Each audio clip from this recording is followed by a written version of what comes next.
Hello and welcome back to another episode of Into the 99. We've got 99 cards because Commander's number one. I am Daniel, one of your hosts, and I am joined with some great guests today. We've got Brando from the Rogues Passage podcast. We've got Emery, Rogues Passage podcast adjacent. Another one of the rogues. Roguelike. Yeah, I'm not a full rogue, I'm roguelike. Yeah, roguelike, exactly. I like rogue it. In addition to her other types.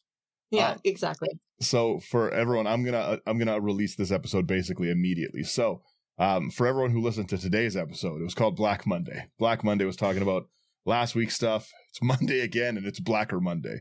So we've got we have quite the announcement stuff from Wizards. Before I do, what am I saying? I'm being impolite. Brando, how are you? I'm good. I won't spoil what went on today, but we also just recorded a podcast doing similar stuff. So check that out later, but watch this one first. Watch this entirety, of this. But where can they find that podcast?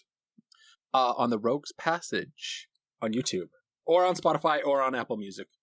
Yeah, wherever. And go check out their gameplay videos. They do amazing gameplay videos. They actually put effort into editing theirs. It's not live footage. It looks phenomenal. I try. I love it. And Emery, how are you?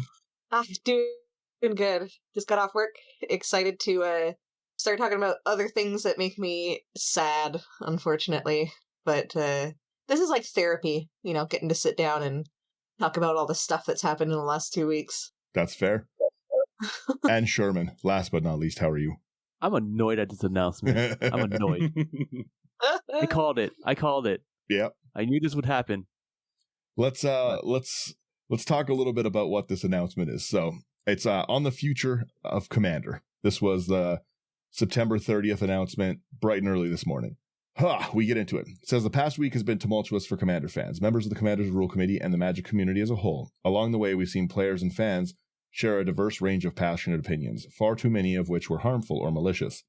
Below and over the next few days, we'll be discussing quite a bit about Commander, starting with the most pressing. Over the past week, the conversation has escalated, culminating with unacceptable personal threats to the safety of members of the Rules Committee. This is something we'll not tolerate. No matter how you feel about something in Magic, it is never appropriate to threaten somebody. Couldn't agree more. Everyone at Wizards is united on this front. We will not hesitate to take actions against individuals who threaten to harm community members or employees. That's obvious. No one should be threatening people in Magic. Mm-hmm. This week has also demonstrated the truly monumental task that faced the Commander Rules Committee. The Commander RC is made up of 5 talented, caring individuals, all with other jobs and lives, which they must balance with managing the most popular format in Magic. It results in incredible amounts of work, time spent deliberating, and exposure to the public. Nobody deserves to feel unsafe for supporting the game they love. Unfortunately, the task of managing Commander has far outgrown the scope and safety of being attached to any 5 people. So today, in partnership with members of the existing Rules Committee, we are announcing the Rules Committee is giving management of the Commander format to the game design team of Wizards of the Coast. Commander has always been a community-focused format, and this move in management does not change that. While ownership of the format may be changing, members of the Rules Committee and others in the community will continue to be involved, and the vision of a social format will not change. We've had some preliminary conversations already about what we would like to accomplish and have some ideas we will be rolling out together in the months to come.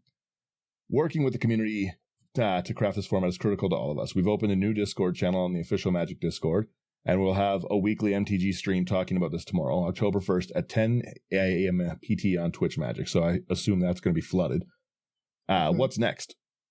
While this is very early, we do want to share one of the things we've just started working on with the Rules Committee, a more objective approach to deck power level, and additional guidance and shared language for players to find games that match the type they're trying to play.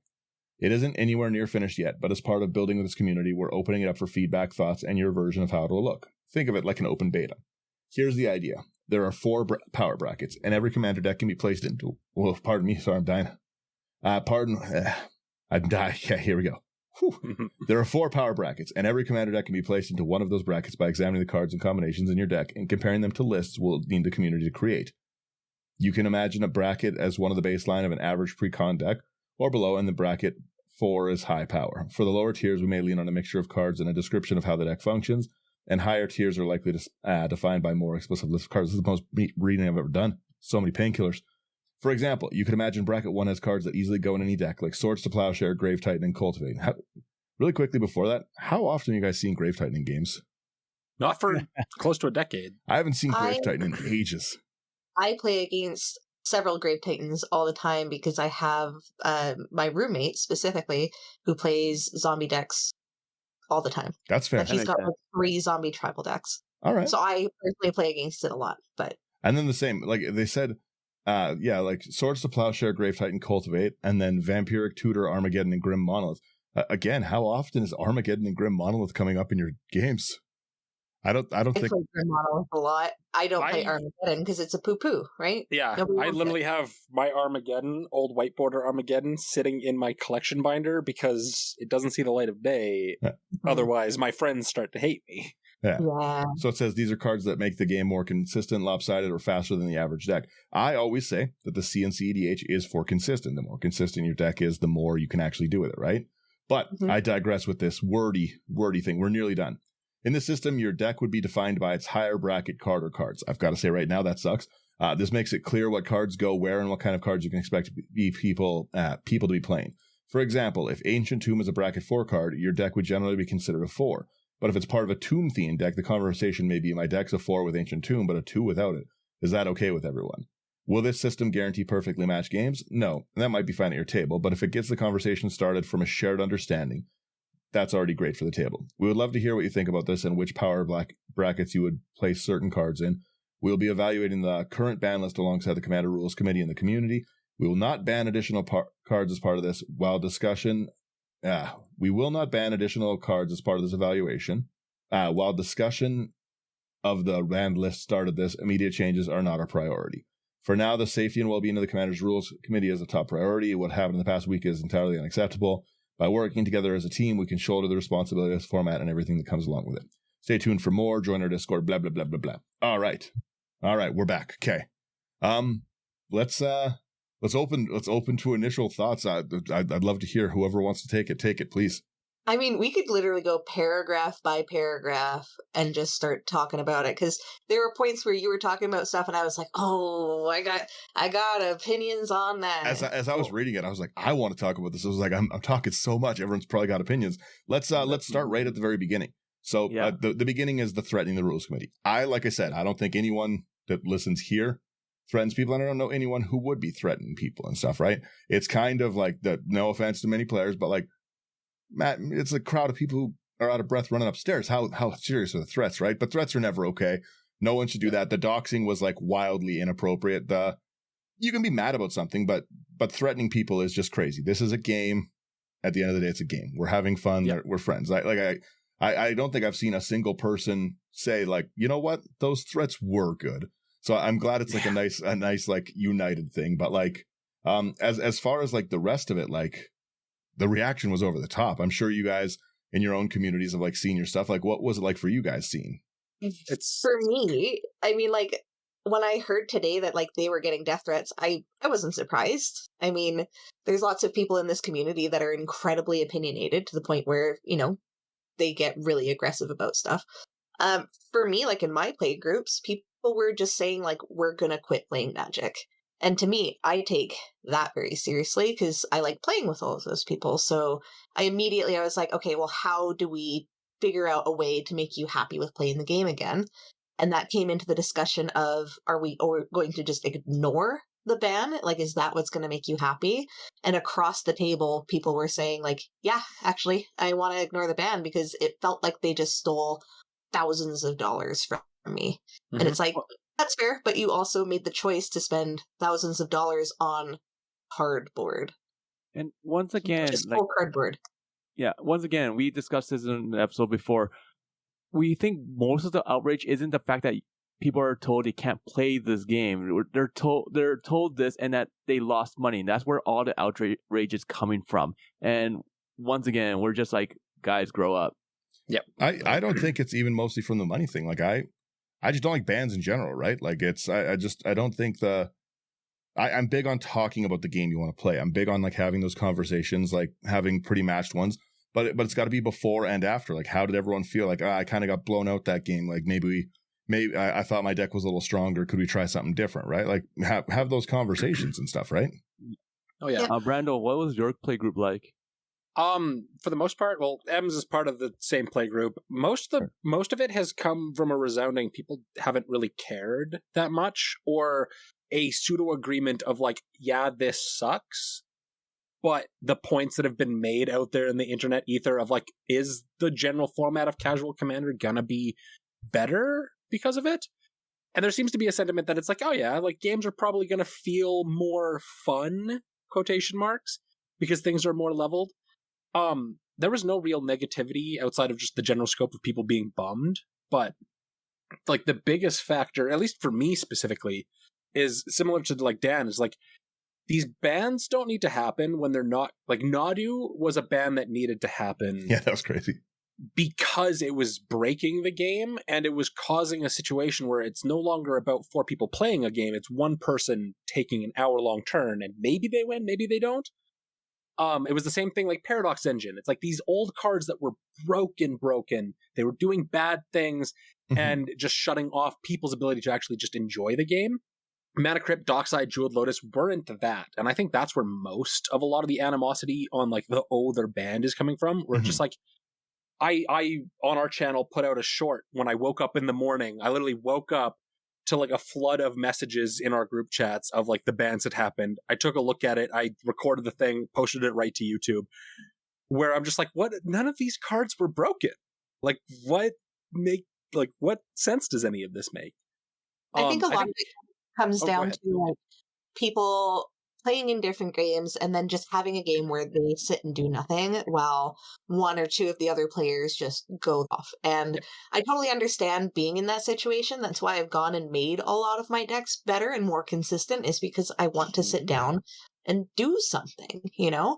But that's always going to happen, even if you're playing like pre-cons. There's always going to be that one person. It's the luck of the draw, quite literally. You never know what you're going to be drawing next. Your hand could suck. You could go down to 4 cards in hand for mulligans, and you could just have a bad time for that whole game. That's just luck, baby. That's Lady Luck. That's kind of the way she goes. You know, I've died in, like Mana Crypt like 1 billion times because that's Lady Luck, and Lady Luck hates me. I was going to say the other thing too is that like it's a social format, and sadly in games you can just get out politics sometimes. Sometimes you might not be the problem, but someone is more convincing. Someone has a vendetta against the card you have. Like you're up against 3 people's removal, or if you're playing against me, 2 people's removal because I put none in decks. But like it's the like, you know, sometimes it's the luck of the draw that like people are more convincing and have a better like, hey, get rid of Daniel's cards here and it's okay, and then they end up winning for it, right? Like the unbalanced games are always going to happen. There's no way, like short of us like stacking all of our cards like in one deck of like actual cards, one deck of lands, and each turn you like draw a land and you never miss land drops, and like we play perfect Magic. Like short of that, someone's always going to be behind, right? There's always, I play like 33 lands in every deck. That's like essentially the standard, and it's great. It's great for the number of spells if you want to put it in, but let me tell you, sometimes you miss land drops. It happens. Oh yeah. I'm the same. I don't think I've ever, aside from my landfall deck, I don't think I've ever put more than 33 lands in the deck. Yeah, that's to my lizard brain is like, you know what? That's a 2-to-1 ratio. That's good enough for me. Mm-hmm.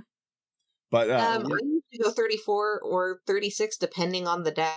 But I also like to have, I like big curves. I like big curves, you know. So I usually, I'll go higher unless I know for sure that I've got like tons of rocks or tons of ramp and ways to get more land. That's fair. But sometimes it doesn't matter. Sometimes you're going and you're taking 10 draws and you're not getting a single land. It just sucks. You miss, so right? Like it's. Yeah, that's the game. Yeah. But with that, let's get into the meat and potatoes of this article here. Well, yeah. So let's go to the next part of it. It says it's demonstrated the truly monumental task that faced the Commander's Rule Committee, made up of 5 talented individuals, everyone that cared. I don't think the Commander's Rule Committee really did much. I said that before and everything like that. Maybe, again, there was just a lot of behind-the-scenes stuff I wasn't seeing, but that's the problem. I wasn't seeing it. No one was seeing it because they weren't doing anything about it, right? Like, again, we're just people, and we're making time to come and sit and talk about this. Like, why can't they? You can't just have, like, a format that self-appoints itself and then doesn't engage with people. Like writing, I'm sorry, but like writing like a 2 or 3 paragraph on like, nah, everything's all good once every 4 months it's not really the hard work into like Commander's like a lifestyle for people, right? For so many people, it's like what they do, it's their fun, it's how they meet friends, how I met you guys, how I met everyone in this conversation, right? Like it's just the Highlight. yeah, right. Like that's Commander is important for people. It's a big thing, and it's kind of absent parenting. They kind of went out for milk a little too long, I think. I would kind of counter that a little bit because I agree with you, but I think it was like the rules committee was the cool uncle that you wanted around, but the parents were like, you'll see him in the holidays. Don't worry, he's doing fine. Because like I mentioned before, the cards that used to get banned up until this recent one were always problematic. Almost every single one of them was just like, this needed to go because it was ruining an aspect of the game. These ones are a little weird, and I'm curious. I'm not going to like put anything out there or suppose. I'm curious of whether or not this has something to do with like Sheldon being gone from the rules committee now, because his whole mission statement behind even wanting the rules committee and everything that he did was like he was trying to protect the sanctity of the game so that broken things didn't happen, so that it was a space for fun, a space for community. Where this whole shebang that's happened has not felt like that. It's felt almost like a forced push into like, we don't want to do this anymore, so we're gonna do something that just breaks the mold. Well, a big thing is the Commander's Rules Committee, like, regardless of how you feel about them, they did have like a disproportionate amount of say on it, right? Like regardless of how well they may or may not have thought that choice out, it did wipe out like millions of dollars. Like that would be, if you worked at a company and did that, you would get fired. It was a PR disaster. Their statement that they put out immediately after was a PR nightmare, them doubling down. The inconsistent logic of like Mana Crypt has got to go. It's unhealthy for the format. However, like we're going to leave Soul Ring. Like it was just inconsistent top to bottom. And I wasn't a big fan of that and everything. But like this is for people who love Commander. And like I wouldn't in any, like if Wizards was just like, hey, I'd like to give you like 80 grand a year each. It's a new job for you guys, 80 grand a year each. You guys are the rules committee. I would be like, I don't know enough people in playstyles to do it. I would have my own version of a rules committee and no one would play instants and sorceries. It would all be gasoline, right? Like it's I shouldn't be the rules committee and neither should 5 people, right? Like the 5 people, it was too much for it and stuff, especially as it was separated from it, like not being a job. I complained that they weren't doing anything, but it's a volunteer position, right? Like how much time should they be doing 30 hours a week of like rigorous, like, hey guys, what's going on? All for free? Like they're just saints? No. Yeah. But I also think that 5 people is not a terrible amount of people. Like if all of those 5 people were people that were actively playing Commander and like going out and doing Commander tournaments and like actively talking with the community and like seeing and listening and stuff, that's honestly, like, depending on who the people were, I would trust those people, right? But it's also their format. I was having the conversation with a friend of mine, and I brought up the whole conversation of, like, I've made plenty of formats that I've created from scratch by myself. And if someone were to come to me and be like, ooh, I really like this idea, and then want to change the cards in that format, it's no longer my format. But the format that I have all of the say over it because I am the one who created it. So if they want to go and change those cards and say like, oh, you can and cannot do this, it's their right. It really is. But I also have the right to play other formats or create my own or do something different or change it so I can play it and enjoy it with the people that I play with. Because ultimately, I'm not going to be playing with RC. I'm going to be playing with you guys and other friends and other play groups. People here in the city, you know, that are going to have different opinions and want to play different cards too. I also think it would be a real shame if too many people got involved in it. Because if you have everybody on the internet chiming in saying, oh, I sat down and I can't afford a Mana Crypt, and I just keep playing against this person that can afford a Mana Crypt or is making proxies, and they're against proxies or something like that, and they just get the feel bads because they can't afford that card. Not to put a little tinfoil hat on my head, but I think a lot of it had to do with, like, inaccessibility, because Dockside, Jeweled Lotus, and Mana Crypt were all over $50, and not a lot of people can have access to those cards, unfortunately. One sec. I know Sherman wants to say something. I just had to say one thing. I don't think that the affordability thing, like I just had to chime in before I forget. I don't think the affordability thing is a thing, because even if, let's say that they reprinted Jeweled Lotus tomorrow as a common, right? It's never going to be an appropriate thing to be like, I'm playing a lightly upgraded precon turn 1 Jeweled Lotus. So anyways, I turn 1 Jeweled Lotus Soul Ring Pass. It's never going to be appropriate, right? Like no one's going to be like, okay, I get like the scarcity of it. It becomes appropriate.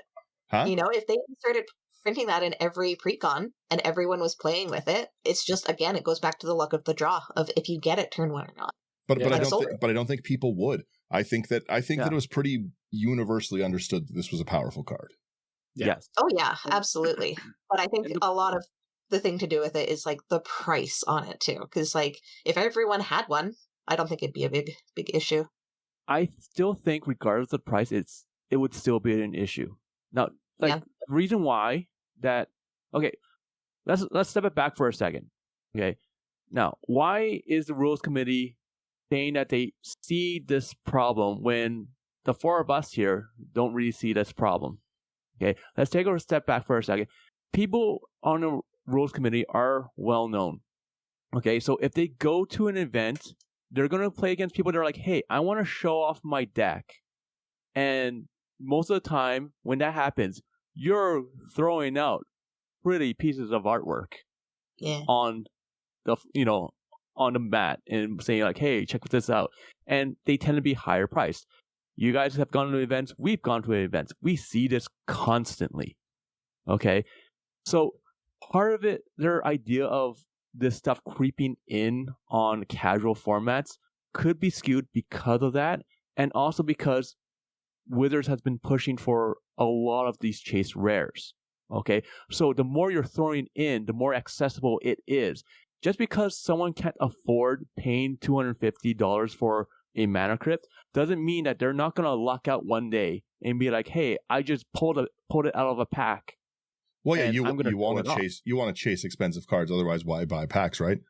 Exactly. Yeah. So you're going to have those people that will get that luck and be like, hey, I just got it because I just cracked it out of a pack. It happens. You probably know people that have gone through that. We see pictures of people that go through that on Facebook and Instagram saying like, hey, card booster pack in a car. I just cracked this. Here you go. I pull so bad. We see this constantly. So when you have all this combined, I can kind of see why the rules committee believes that this is trickling down into casuals. Okay.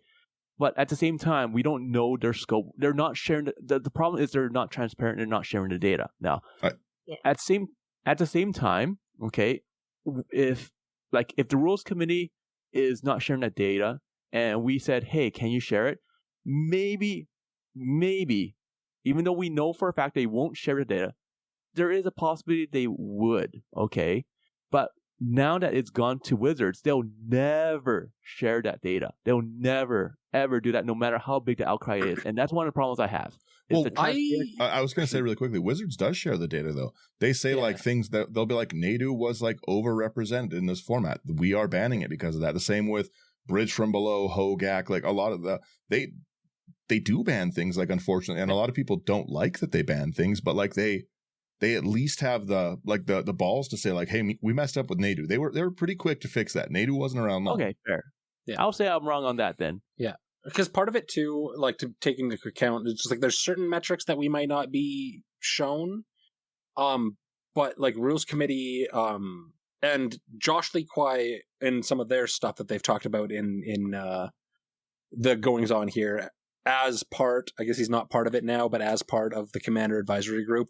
Was sharing like how some of these decisions are being made, and it's coming from places like various websites, TCG Player, MTG Goldfish, EDH Rec, where it's just like you see all of these logged decks of like how many of one card is being played and how many decks. Mm-hmm. So there's some information out there, but a lot of it too, because the RC kind of in one of their posts the other day, I think it was Jim LePage mentioned some of the justification for these specific bans, and it was purely about like them being.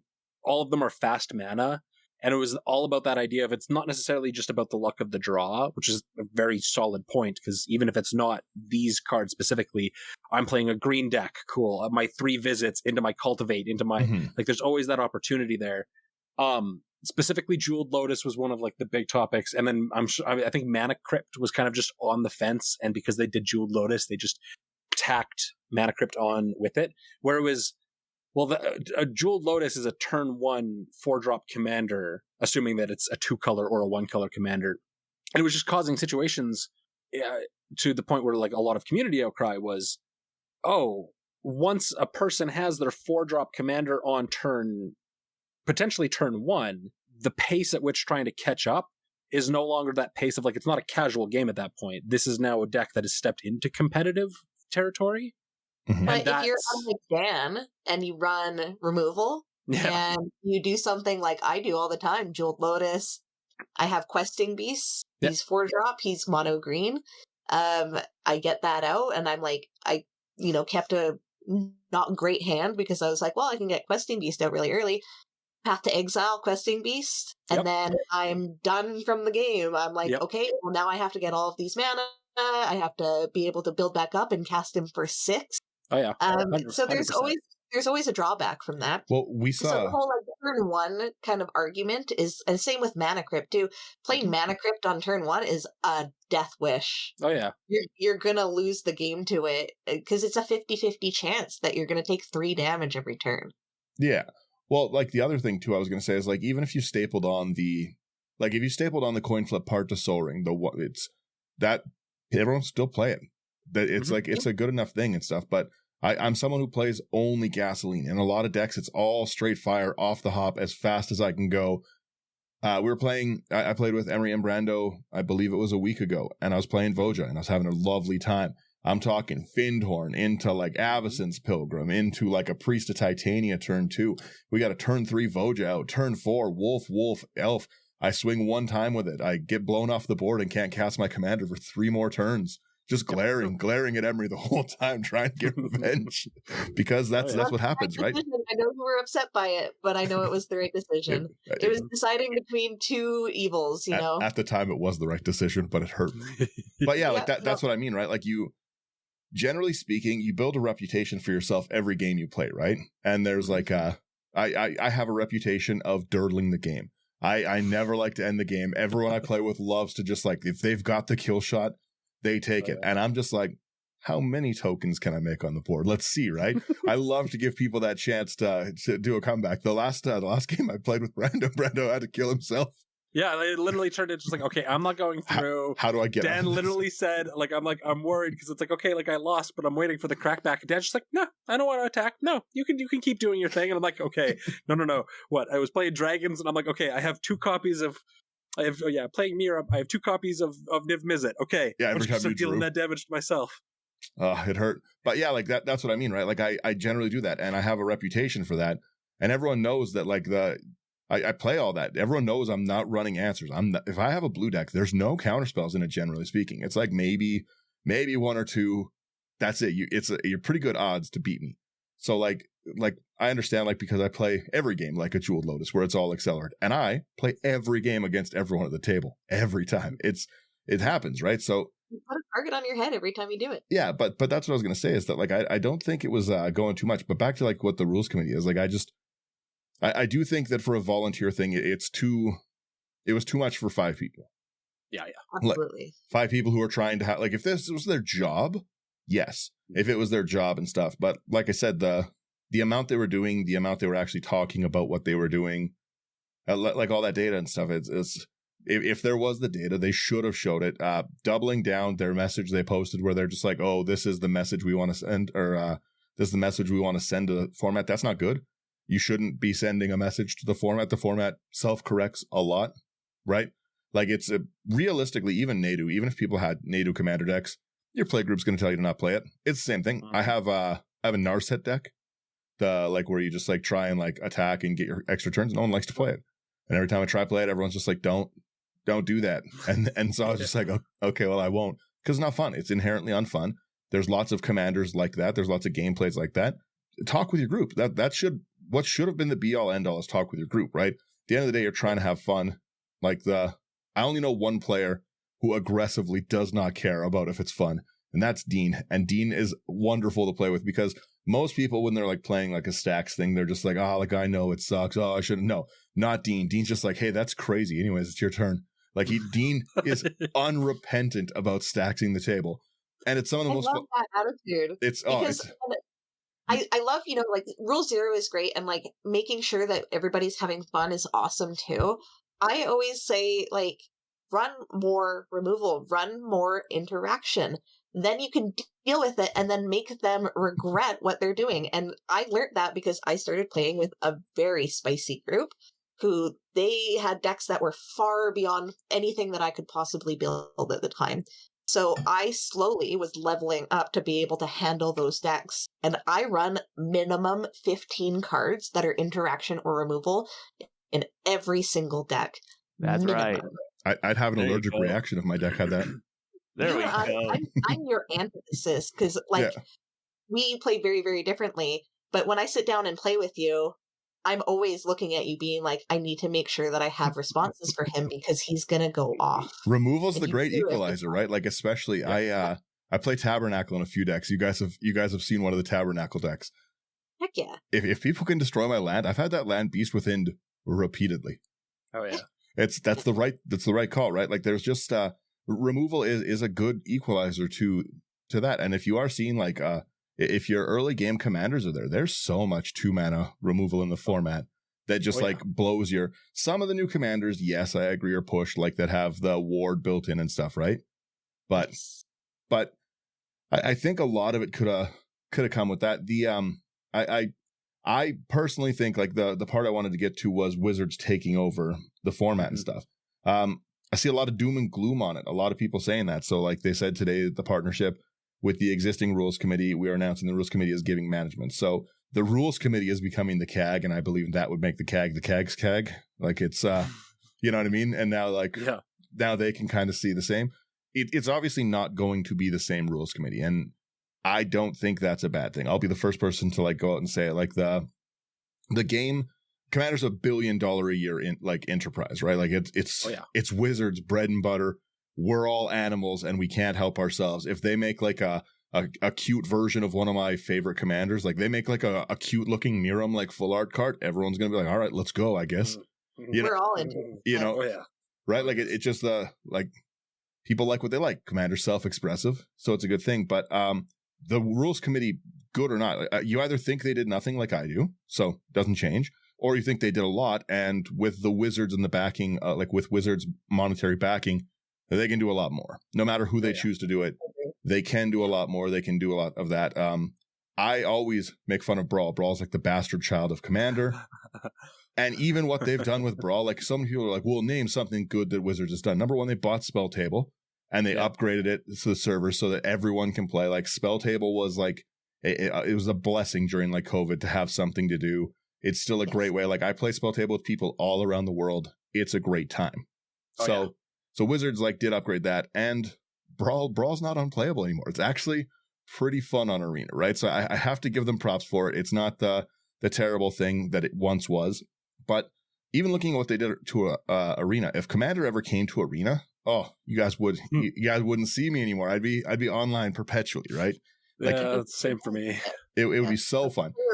Frequently, but I, like, if they had Commander on there, I'd be doing it even more. Yeah, right. Like, it's a nice time. So they definitely can throw a lot at it. But the thing that I'm the most excited about, and what I've wanted all day to talk about, is we have been a guest at many, many Magic festivals. And there's always a separation of Commander and main event, because Commander is not a sanctioned format in any way, because it's not Wizards format. It is now Wizards format. And that means that there is now a very, very likely chance that there will be a Commander Pro Tour, because there's no reason not to be. It's the most popular format. People go crazy. And the idea of Commander having actual prizes for the people who want it, and the people that, like, that's very fun. To me, that's like Commander's always been relegated to the side at, like, a modern event, and you can't really do anything, but the chance to, like, have, like, an actual Pro Tour, actual money thrown into the format, that excites me. No matter how much everyone wants to say Wizards is the devil, give me the Pro Tour. Let me go. Let me run crazy on it. Let me start dropping Tabernacles left and right. I would love, like, it just sounds really, really fun. And especially with their bracket format, which we'll touch on, I think that gives a competitive chance for every play style, right? All right, everyone else, please. I would also just like to hop off on what you were saying there. I also think that in a good way, because people have been saying it for a long time, especially over this recent debacle, people have like really been up in arms about it. We might finally see an actual split of the format of CEDH and casual commander, and that's probably going to be great for what the rules committee was trying to do for health of the game, health of casual, this and that. Where it's like maybe separate ban lists, maybe this, but being able to have that sort of situation where you have something that exists for tabletop, you have something that exists for tournament play. Mm-hmm. That is the atmosphere that I think people have been reaching for forever, and just there's never been a space or the ability for that to actually happen. Yeah. Now there is, or at least there's the potential for that. Again, even if it's their bracket 4 and that's what they call CDH and that's the everything's go hard. Yeah. The chance of actual, like, Wizards can actually now give out real prizing. They can do real things and they can make it, like you said, it's always been 2 formats that are just kind of masquerading as one, and they're just like, I'm the same. And it's like obviously not the same. A CEDH deck is like very unwelcome into like a pre-con game, as everyone knows. I'm sure everyone's had like an experience of someone like overpowering it, but like I think unless you've actually played CEDH games, I think it's really seen as like a boogeyman, and everything is CEDH because everything's a 7, and anything stronger than my 7 must be a CEDH deck, right? Yeah. I think the way that they're probably going to have to do that is to, like, if people are wanting to call their decks casual, have restrictions on cards, like how many you can run in certain things, because that's how a lot of other formats will do it. And at that point, it's going to have to go down to, like what we were talking about earlier, of just like making sure that you kind of have a tier list for individual cards that are often run in the format. You know, Smothering Tithe, Risk Study. The Soul Ring is one that I'm like, how are you going to rate Soul Ring? It's in every precon. What level is Soul Ring? If Mana Crypt is 4, what is the Soul Ring? I think, is that going to be restricted? Is that no longer casual? In the post that they made when they were talking about their justifications for all of them, they specifically spoke, and I'm not trying to defend their wording on that, but I think they did word it like as perfectly as they could, is that Soul Ring defies the laws of physics in Magic and these decisions. And similar to your point about like if they just printed Jeweled Lotus into precons and all that stuff, I don't know that Soul Ring is ever going to be seen as an objectively powerful card, even though it is, and that it's going to change the drastic sense of decks because everybody has it. Everybody's got one. That's why I say, like, print proxies. Print every proxy that you want. If you want to play with a card, print the proxy and play with it. Give a bunch to your friends. Let them play with it too, because then everyone's on equal playing fields. Everyone has access to all of these cards. Which we did that with all of like the fetch and the shock lands years ago, and people are still running all those. One of my play groups, I have a rule 0 where it's any of the lands that have like multi types, like so your triomes, your Kaldheim, Snow duels, all that. They just function as normal duels. They're not tapped. You just play them as you play them. And it really smooths a lot of people's like decks out, lets them like go into like a 5-color base a lot easier. I have no problem with that. I just sincerely don't care. Let people have their things. Like the Magic at the end of the day should be fun, and it doesn't need to be super expensive. Like you can always look at it as like, okay, like let's say I want to build a Sliver Queen deck. If I don't want to pay $700 for like a Sliver Queen or $400 or whatever it is, right? Is the format better off of like, okay, well, I proxied this card and then I went out to my game store and I bought all the other cards for it. I bought a Sliver deck, got all that stuff, except because I'm not buying a Sliver Queen, right? If I'm not in the market to spend that money, no one's losing that money because it doesn't exist. I'm not spending it. So is it better that I just don't make the deck and no sleeves get sold, no deck box, no other cards? Or is it better that I just like proxy the one out of control thing and I'm like, okay, now cool. Now I have my Sliver Queen deck and we can all have fun. Well, as much fun as I can have with Sliver Queen deck. It goes infinite so easy. Sliver's never going to have fun. Still generating more stuff in the industry, too, of, like, the people that you're playing against. If they're playing against Sliver Queen all the time, they're going to be like, well, I'm going to have to ramp up my deck. And even, like, $1 or $2 at your local game store, like, that's still, it's good for the economy, you know? Like, oh, I'm going to have to start to put in more removal so I can remove Sliver Queen. I'm going to have to go and pay like $10-20 to get some cards that are like nice and cheap. And, you know, maybe while I'm there, I see a card in the case and I buy that too, you know, like good for the economy. Oh yeah, you know? And on the deck building side of that, people always fret and worry about like the cost of cards, especially when it comes to certain things, high value pieces that ultimately can matter but don't necessarily matter. The amount of times people have like tried to pact of negation in a casual game, and I'm like, okay, negate. my 30-cent card just countered your $50 one. It's Didn't see that coming at all. Yeah, right. Yeah, like these. There doesn't. I still to this day don't own a Pact of Negation, a Force of Negation. I don't own those cards. I don't play with them. I still play counter spells, but it's never stopped me from winning games, from being able to counter things or have removal. You don't need to spend that money on these cards to still have a good deck. Mm-hmm. But then you also have the option of like, yeah, proxy if you don't want to spend that money. Yep. I mean, if the mana crypt banning was to prove anything, it's like, should people be spending over $100 on a piece of cardboard that could lose its value at any point in time? No, I generally don't think so. One of I don't the think so. Even if you're doing what the professor says and buying singles, it's still way too expensive. It's expensive single. One of the hardest I've ever been beat by any deck was by Sherman's Galadriel deck, which I think is like $50, and I was rolled. $80. I was rolled by that deck. How much? $80. It's $80.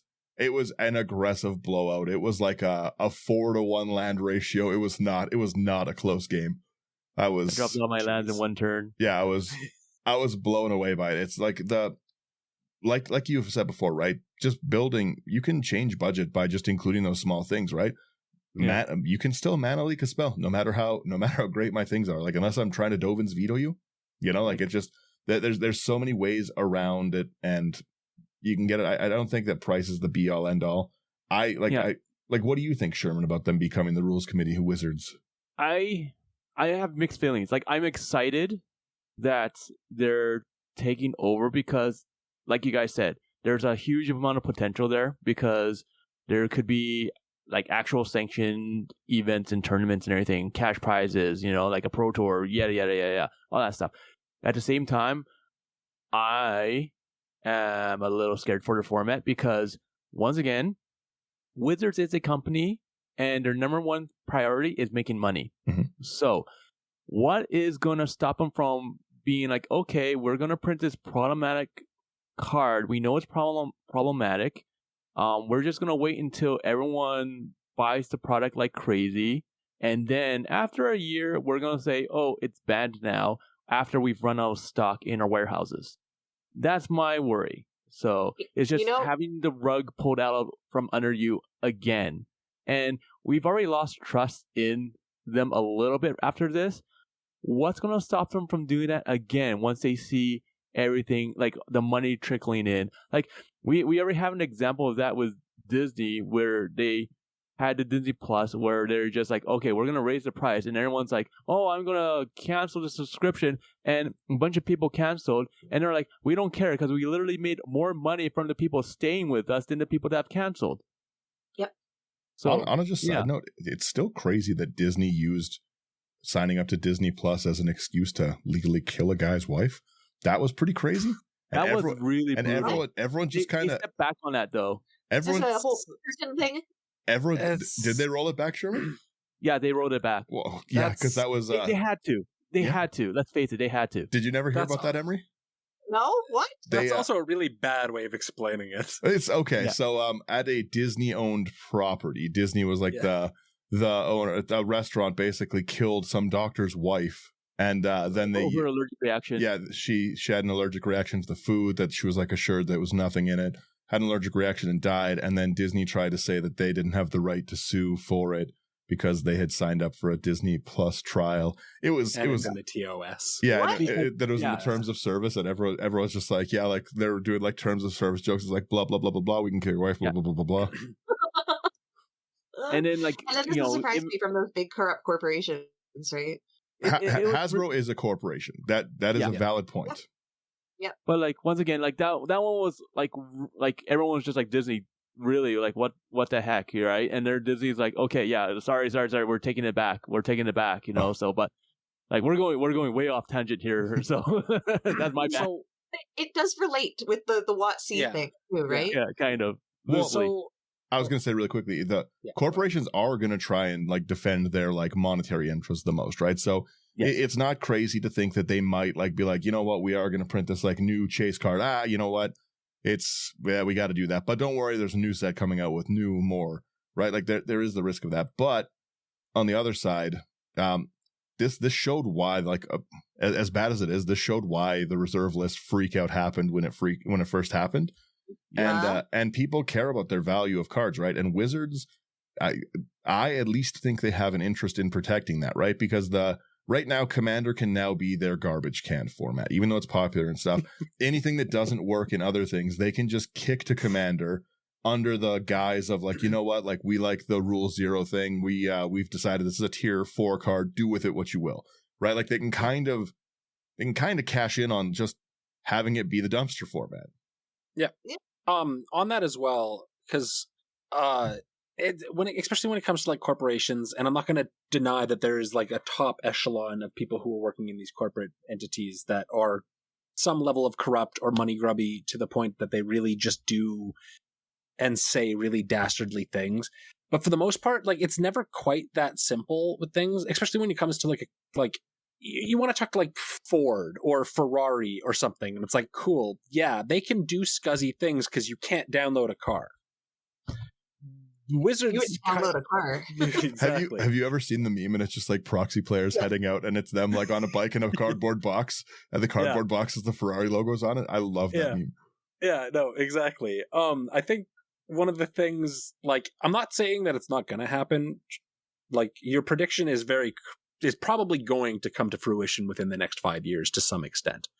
But I think there's a bit of a turn away from that because they just watched the ramifications of what they do when it wasn't done intentionally or like not really done intentionally. And people got death threats over it. And like the rule, what's going to happen when they actually do that? Somebody's going to start throwing Molotovs at Wizards HQ, and they're not like, at least they have security guards. Well, yeah. Like, realistically, they're not going to make that same mistake in the same way.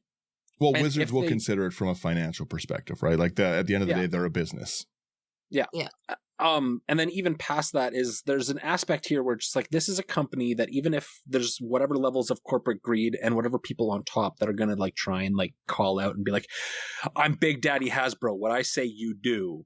There's still so many people who work in Wizards of the Coast who care about this game, who are so vocal with the community, who in their own Discord are trying to be as transparent as possible, who also probably have signed NDAs that they're all infringing on because they're like, how do we tell the community everything when Daddy Corporate is saying that I'm not allowed to say stuff?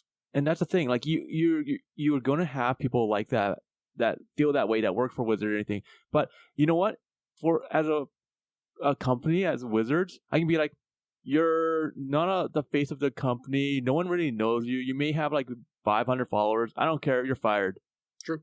I see that in the gaming industry constantly. Okay, which is why I have this view. Okay, like it happens all the time. Like if you want to take something that is really really popular, look at Kojima with the Metal Gear series. Okay, when he tried to do Silent Hills, right, with the PT trailer, playable trailer. Okay, we had someone that was like pretty much like one of the big guys everyone knew. You had a huge director. You had like the guy that played like Daryl from like Walking Dead. I can't remember his name off the top of my head. But yeah, you had all this stuff, and Konami's just like, you're gone. Bye. We don't care. That's also a Konami thing. They're kind of the worst. True. But like, you know, if someone like that, if something that can happen to someone like that, who's going to care about someone that barely has any say in something like Magic, let alone the format? True. They do have full control over it. Yeah. They really do, and it's unfortunate because, all they care about is money. Because even if you have like a bunch of employees working at WotC that love the formats, love Magic, are really into it, they actively play, it doesn't matter because the people above that are paying them are the ones that make the decisions. Yeah, and that's the thing. What's more important, you speaking out on behalf of million players or your job that pays your bills, right? I would argue, especially from like the tweets that we, or like the messages that we got from Jim LePage, because he's been very vocal in ways that almost seem like, how much of this are you allowed to be saying? I would put my money down that the majority of people who are working, and not just Wizards, the majority of these companies, like Blizzard is another great example. However much that came out after the fact, but we started seeing tweets and messages and updates on Reddit from a bunch of the employees after their layoffs and all this stuff. Like, people, I would put my money down, are more than likely always going to try and spill the beans when it prevents people from being hurt. And that's not to say that, like, I'm almost guaranteeing that you are correct and that this is going to happen at some point with, like I said before, probably in the next 5 years. I would not be surprised. But it's like, it's a double-edged sword, right? Because it's one of the, it's the devil you know versus the devil you don't. Yeah. Because we expect it to happen, and all you can do is prepare for it, right? Yeah. And none of us can see the future, so we don't know. Exactly. So, like, I hope that it doesn't, but I'm prepared to not spend, hundreds of dollars on a single card ever again. right? Yeah, well, I don't think any of us will, because we've seen what happens, but I heard a kind of interesting conspiracy theory about all of the bannings and the timing in which the bannings were done. Mm-hmm. So a good friend of mine, Steven, shout out to Steven, we love you. He kind of brought up, he's like, yeah, I've been thinking more about the bannings and the timings of the bannings.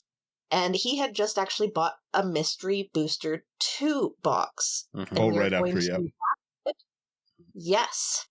He bought it like weeks back, and we've been planning on drafting it. We have like Mystery Booster 1 as well. And some of the packs that comes with that include cards like Dockside, Mana Crypt, and Jeweled Lotus. Literally, like the 3 of the sets that they more recently released is all part of that too. And I think that it was somewhat planned, or at least like Steven kind of mentioned, and I was like, you know what? I wouldn't put it past them, that they had planned to sell the Mystery Booster 2 and sell as much of it as possible, and then announce the bannings at their big con. Well, yeah, because there's no way that they would have, the rules committee likely would have actually been sued by Wizards had they banned like that before. Like, it probably, whatever their unspoken agreements were, it probably would have been a financial no-go. Yeah. There is an aspect to that I'd like to add on to, and we kind of touched this on earlier today, because I found the same thing. And then there was also situations coming up in talks where it's just like, when Rivals of Ixalan was still being pushed, and even still on the Wizards website, they still have their splash page for selling Rivals of Ixalan as the chase card is Mana Crypt. Come fight with fast, fierce mana, get these cool different prints of Mana Crypts. And this has been a little bit of a narrative that's been going around a lot, about this whole, like, oh, so the RC has been talking to Wizards of the Coast for like over a year now about these bans potentially come, but in that time, you've been pushing product and selling product off the gauge of these cards that you know are likely to get banned. Yeah. A little bit of information from other sources that I've seen, but then also Josh Lee Kwai talking about this as well, is that realistically, all of those cards, like Rivals of Ixalan even being in there, was likely already printed, getting chopped up, maybe even boxed up and sitting in warehouses ready to like late ship at a later date, before these talks were even being had. Like, I'm not going to say the mystery boosters are the one that I agree with, that are like, the timing's a little... But they're already packs that were that were already made. More than likely, it's, hey, we have warehouses full of this. They're not selling anymore because it's out of rotation. Let's just slap everything we can into these boxes. And then it still fell into the same sphere of events, where it's just like, I don't think it was anybody sitting there in their office going, ha, let's sell them useless cards. It was, well, we're throwing it in the trash, and people got pissed off about that. You know, what was it, 2017? Yeah, the pallets, the pallets in a garbage dump. It's like, okay, so it's either that controversy, or we just sell them in this box, repack them. Some of the cards. Trying to actively sell cards that were like banned and like worthless. Yeah, I think they actively elongated the amount of time that these cards were not getting banned to be able to sell Mystery Booster 2 to not lose money off of it. Well, and that's very potential. It's been like a long time coming. I think they've been planning on banning Mana Crypt for a really long time, but they haven't been talking about it. or even mentioning it or even really doing anything about it until Wizards gave them the thumbs up to do it. Yeah. And then I think, because like this little merger of, Wizards and the RC wouldn't just happen overnight because of this. Like, this takes a long time of discussion and like them essentially like being bought out of, for them to like give them the rights to just be able to take control over the entire format. Like, this is something that would take like weeks and weeks of like making decisions and trying to make things work, discussions happening, getting people on the job, So it's not something that they would just be like, oh, this is an emergency, we're going to do this right away. That's not good business. So I think this has been like a long time coming, and now they're just like, actually, you know what? Now that we've sold Mystery Booster 2, go ahead. Rip the Band-Aid off. I don't know. And then immediately after, they're like, oh, yeah, by the way, we're taking control of this now. My thing is, I don't think Wizards would have ever allowed it. No matter, like, it's, I love the conspiracy part of it. I'm a big fan, but Wizards isn't going to stop selling Jeweled Lotus. The packs were terrible for Commander Masters. I can crack a Talran in a $30 collector booster. No, they're allowed to like print a lot of garbage stuff because they have these high value chase cards, and no one's taken those away from Wizards. They're not going to be like, you know what, we had a great run, and you know what, it was cool, guys, but we're going to listen. No, they're a business. I was going to say a while back while we were looking, prices of Hasbro per share are only $72, and that's less than both a Mana Crypt and Jeweled Lotus. Nothing stops the player base from collectively becoming the majority shareholder in it, and voting that way. I'm not saying that. I'm just saying that for everyone who wants to look at Magic like a stock market, let's play the actual stock market. Let's all just buy Hasbro out, control the share. Let's not do the Wall Street bets. No Wall Street bets. Wall Street bets. No. New finance podcast. I'm actually all about this. I'm very poor, but I got a little bit of crypto money kicking around. Let's go. Interesting. Let's get our foot in the door. I would really, really, really like us to talk about the brackets next, though. I was going to say that. I'm just saying, though, nothing does stop us from buying all of it. We could buy it, fire everyone we don't like at Wizards, give the keys back to like the Mark Rosewaters, the Gavins, just be like, all right, you're on thin ice. Please don't wreck our stock price now.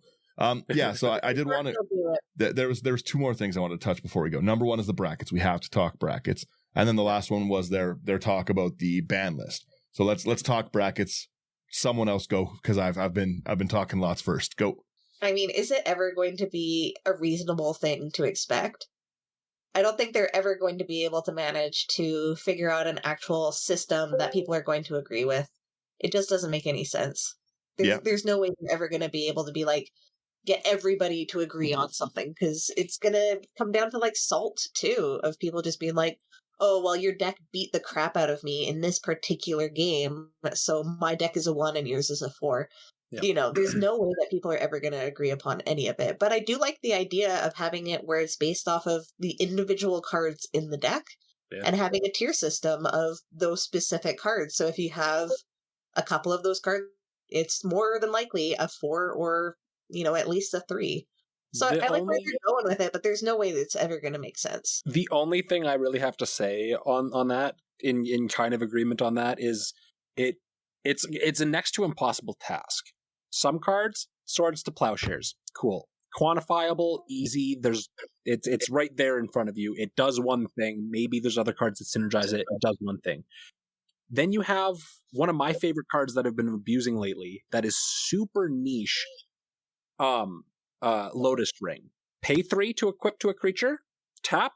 That creature gets +3/+3 in Vigilance. Tap to sack that creature. Generate 3 mana. Outside of like an aristocrat kind of pingy deck, it's garbage. Nobody's ever going to put that in their Bruna Voltron. It will never make sense. It will never make sense. In my Henzi deck, it's phenomenal. How do you ever quantify what tier that's supposed to be in? Different deck is going to be, that's a great card. But some decks are going to be like, that's garbage. But that's the thing, though. The purpose of the bracket. Okay, so I think the bracket idea is a phenomenal idea. Mm-hmm. I think it's fantastic because, one, this actually allows Wizards to have these sanctioned events where we're like, okay, if you want to be a EDH like pro player, here's tier 4, go nuts. If you want to be more casual, here's this tier, go nuts. At the same time, the RC said we wanted to try to make people be more creative. Okay, so you see all these 50 staples that we constantly see, that's tier 3. Okay, if you want to be a tier 2 and you want to be more casual, okay, go nuts. You're still going to have some staples, but not as many. And now you can go be more creative. Okay, yeah. So now we're having it where, okay, we have the CEDH side, which is going to be tier 4, where you can go nuts. Okay, and we can have these events and everything. And who knows, maybe you have events for all 4 different tiers. Okay, where you're a pro player in tier 4, but Dan's a pro player in tier 2. I'm a pro in tier 1. Rando, you're in tier 3, and et cetera, et cetera, et cetera. Right? So I think it's a fantastic idea. How they're going to do it, who knows? Yeah, okay? That's the challenge. Granted, all 4 of us I can guarantee you, all 4 of us can take a look at whatever list they come up with. Okay, decide, okay, let's build a deck that's tier 1 that they would consider as a pre-con or whatever, or pre-con level. Okay, and literally build something that's does not have a single card listed in what is approved and whatnot, and still wipe the floor off of many players, because one, we kind of do this on a weekly basis anyways. We're building decks constantly. We know the cards really, really well. Mm-hmm. And it's just because we have that knowledge. Okay, we have to go through. We're always trying to change it up when we're talking about deck techs and whatnot, or whatnot. Okay, so because let's face it, if we come on and we're like, here's another deck tech, here's the same 55 cards, okay, or here's the same 80 cards, here's the 20 cards we're changing up, no one's gonna listen to us. Yeah, okay? Exactly the same roadmap to every deck as the. Yeah.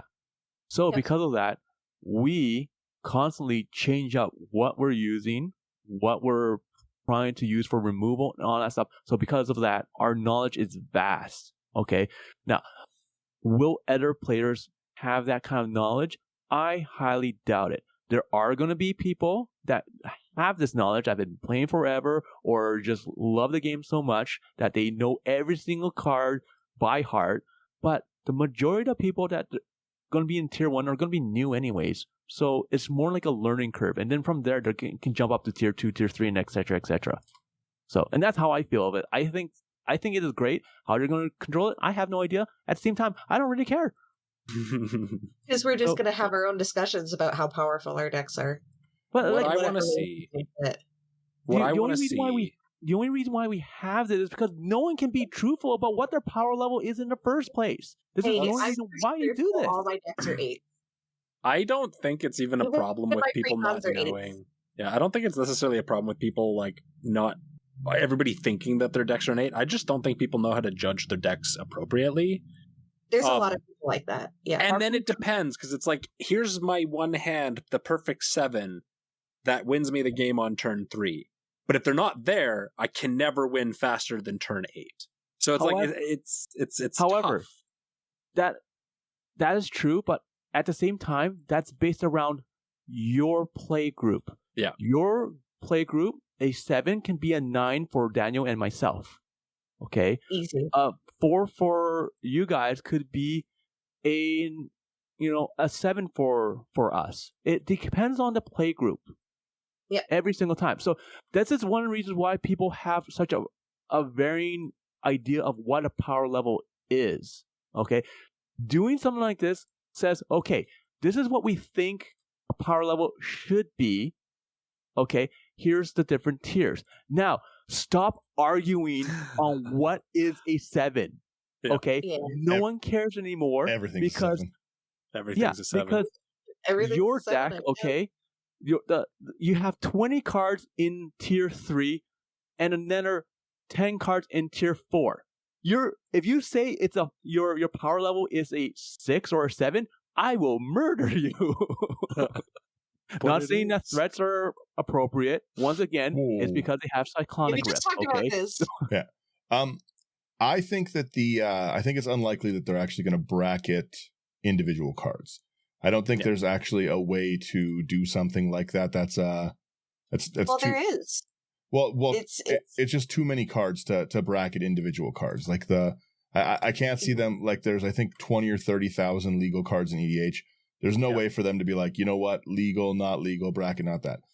So you're right. It's much more viable in like modern, where there's significantly less cards being used. Yeah. What I think the most likely end result of the bracket is to group them by intention, right? Because it's very easy to make 4 brackets of intention. Number 1, we have a CEDH. This is your competitive, balls to the wall format. You guys do what you want, how you want, win at all costs kind of thing, right? You have one for like players, like just like I'm a newer player or I'm playing pre-cons and stuff. That's an easy bracket to get, because everyone understands basically the gist of how you should or shouldn't be playing in that, right? Like we all play pre-con games. We all do that kind of thing all the time already. And then you can go for your high power. We do normally have high power games already. People say, I want a bit of a high power. And then sometimes people just want like a casual, like kind of battle cruisery, right? Mm-hmm. And if you break it down into those kind of formats, well, that's a pretty easy format to bracket, because like I can say pretty confidently that like if you just want to play like in like this bracket 2 of like casual stuff, you're not going to like a tabernacle hitting the table, right? Like you're not going to want like cyclonic rifts in a game where everyone's just like trying to play like dirtly like kind of things, right? Like sometimes people play like a jank thing. We want a fast game, right? Like a great example, Emery, you love chaos decks, right? What like those aren't going to like fit into like a pre-con league, obviously, right? Because like it's a little kind of hate, like they're rough. But is a chaos deck going to hang at like a high power table regularly, or is it just going to kind of annoy the table with what it's doing? It's the thing. Chaos doesn't care. Yeah, it doesn't matter. Their tier list does not exist for Chaos. Chaos doesn't care. It just wants to make a mess. But for someone that's brand new to the game, where they're literally sitting down and cracking open their very first pre-con ever, and you pull something like that, there's a high chance they will be disgruntled and not want to play because they're not able to learn the game properly. Yeah. The right now deck ranking it's not good. It's not good for anyone in any format. Like no one's honest about ranking their decks. Like I've said it so many times in the past before, that like people just like everything's a 7. I make the joke about that all the time. No one ever is playing anything weaker. And then when you win, there's that no one actually like makes any distinction between like a CEDH thing. Like everyone's like, nah, it's okay. Yep. Right? Like, so everything is just like the most powerful is the most powerful. So one of the things that I've been doing over since we started our channel, The Rogue's Passage, go check it out, is we tend to avoid infinite combos as much as possible, because it tends to be like as soon as you lean into building an infinite combo, it's not always the case, but you do this and then you try to win with that and you're like, oh, it didn't work. Okay, I want to get to that faster. And so you start building these pieces that lead into like, how do I hit that like auto win button quicker? Mm-hmm. And that, I think, is kind of like that really big comparative level, because ever since we've started doing that, and even our play group has kind of been stepping away from like playing infinite combos and just doing highly synergized stuff, so many more of the games are starting to feel a lot more like fair, or like, yeah, somebody or 1 or 2 players pop off and somebody gets left behind, but that's just the luck of the draw and nobody's as butthurt. But then you get these games where it's just like, oh, I hit my 2 pieces that just go infinite on whatever turn, it doesn't matter. And it's like almost like this sullen, just like, was cool. Yeah. Cool. I really like Dan's idea about, like, throw away the tier system, throw away the brackets, throw away all of that. I want a sliding scale of balls to wall. That is the most important thing. Like, how hard are you going? Like, how hard are you wanting to win? Are you just wanting to, like, play some elves and do some stuff? Or are you looking to win this game within the next 5 turns? Which I'm sure that's what the bracket's going to end up looking like. Because if you look at it, right, like there's different things for everything. Like you can bear like pretty easily, like I'm trying a pre-con. This is bracket 1. This is a, You know what I mean? This is a new precon out of the box. Everyone understands what's going into that. You're not going to bring out a crazy deck. Maybe I'll play a group hug deck so the precon can go off. You can see what it's missing a little bit, right? That's an easy thing to do. Number 2, I want to hang out with my buddies. It's, you know what I mean? I'm just here to play Magic and stuff. I've had a long week. I want to play Magic with my buddies. We're going to have some drinks. We're going to have it. It's just a social game where we're all fooling around. We're out to the intention of this one is now we're out to visit our friends. We're about to have fun. Everyone's laughing, having a good time. The next one, I want to win this one. I built this deck. Yep. I'm proud of this deck. I really want to try and everything. I want to try have answers and stuff like that. And then CDH is like there's no brakes on the train. I want to see the best that you can get with whatever's like available and stuff, right? Because again, in all those things, the intention is what wrecks the game for people. It's not often the cards. It's because you thought you were having a fun game sitting around with your friends, and then suddenly your friends are popping off infinite combos, and you're like, well, this isn't really a game we agreed on. I thought we were all just buddies, right? The same as if you guys like, if it's the first time you get out in a while and you haven't played, and you guys are like, I want to play some higher powered stuff. I want to test the build I've been going, and I really want to put some into this. And I'm like, no problem. And then I just play like some low powered garbage deck that can't interact. It can't like do any of that stuff. I'm just an empty spot at the table because it's also fun in the opposite direction, because now you miss out. Like you don't get that a chance. Like everyone has to kind of feel bad for me. Like I've got a broken leg, proverbially speaking. You know what I mean? Like it's right. Like it's intention. Everyone wants to go out and play similar games. And I think like no matter how we try to ranking on a scale of 1 to 100 is going to look different for everyone. And especially, like I said, it's such a political game. It's going to be so different. A very good example. We both have Miram decks. My Miram deck, totally different than your Miram deck. And if we switch those Miram decks, we would play them differently too, right? Because I would sit and try and see how many dragons I could make in your Miram deck. That's all I would do. I would try find someone who can balance my creatures. Everyone has different play styles, right? So if all 4 of us played the exact same precon, we would all play it differently, right? So the way you play it is not like the cards aren't enough to judge something on it. Like, because again, I play dual lands in a ton of like group hug decks, right? The dual lands are seen on EDH rec as like kind of salty and stuff, and they can draw some ire of the table if you start dropping dual lands down, right? But at the same time, I'm trying to play like a group hug deck, right? How you play matters, I think, more than what you play a lot of the time, right? Because again, you go ahead, yeah. I was going to say, I 100% agree. Yeah. Because one of the things I've been doing lately is whenever I'm a lot of spell table is I sit down and I ask whoever I'm playing with to pick hero or villain. And that's how I pick the deck that I'm going to build. Is my villain decks are generally control-y, racing for the win, just things that are generally seen as rude or salt-inducing. Or my hero decks are I'm spinning my own wheels, I'm not affecting your board. If I counter a spell, it's because you're trying to board wipe me or something. And it's just like your hero or your villain, right? I love that. I really like that way of looking at it. I can't not be a villain, so it's all villainous choice. I don't understand it.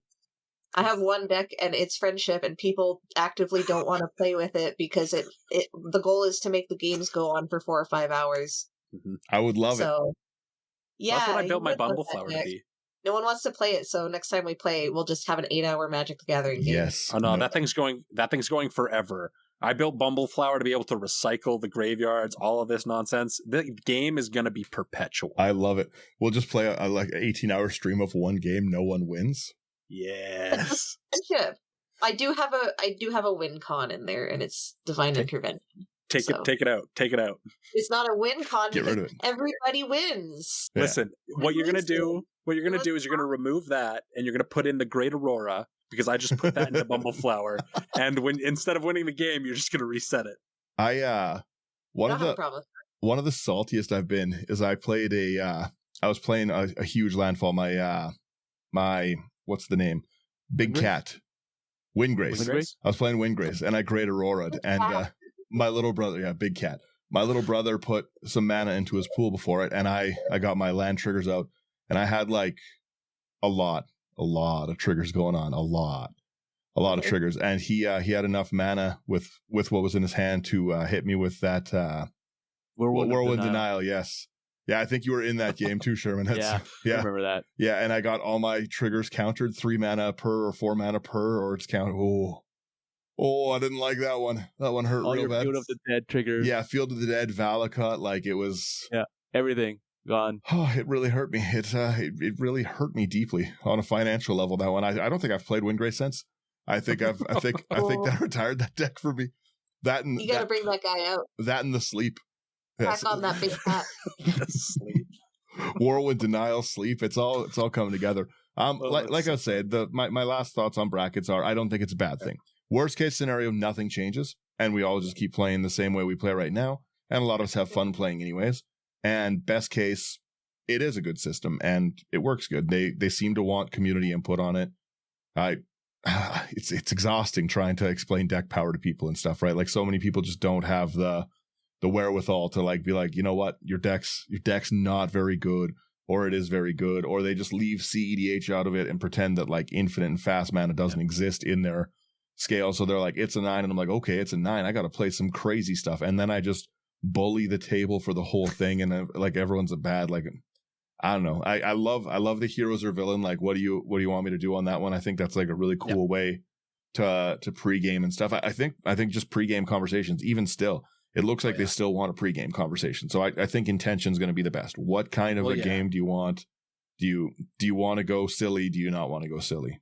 Oh yeah, I don't know if the bracket specifically has to do with it, but there was other stuff that was put out specifically. I don't know if it's only by Wizards of the Coast. Talking about trying to build resources. They're actively trying to build resources right now to better give the community ways to kind of handle that. I don't know if that's just the bracket or if they have other things in store, but they were very vocal of like, they're desperately trying to find ways to like give people an actual way to have the turn 0 or the rule 0 conversation in a constructive way that actually helps tables. The only problem with that is it's going to be AI that does it. Is going to be some kind of algorithm that makes an idea of what these, like, me and Brandon are in a group chat that, like, it was in my spicy group chat first, and then they got posted to your group chat talking about like an AI algorithm that was rating decks and giving them levels out of 10. Yeah. And we were putting in some of our decks, and some of the choices that were being made by this algorithm didn't make sense, you know? So there's all sorts of stuff where, you know, it'd be great if there would be some kind of an algorithm that would actually work for that and actually understand what combos work with what decks need certain things. I think a lot of it would have to come down to, like, literally going on Mox Field and pulling up all these different decks and pulling up actual win rates of those decks.